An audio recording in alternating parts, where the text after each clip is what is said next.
Complains होते लोकांची. याच्यावरूनच कळालं की जे सत्तेमध्ये होते किंवा ज्यांनी यावर काही कामं केले नाही, ज्या गल्लीत वडरवाडीची वस्ती असू द्या किंवा औंधचे सोसायटीज असू द्या किंवा प्रभात रोडचे सोसायटीज असू द्या, पाटील इस्टेटची झोपडपट्टी असू, जिथं पण गेलो तक्रारीशिवाय लोकांकडे कुठेही संतुष्टी हा शब्दच नव्हता.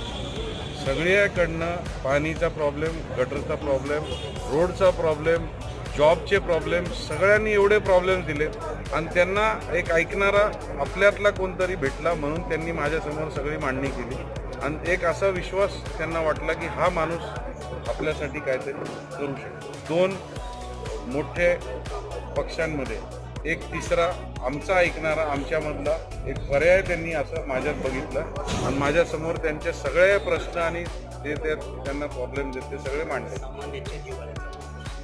असं बोलू शकतो सर, नागरिक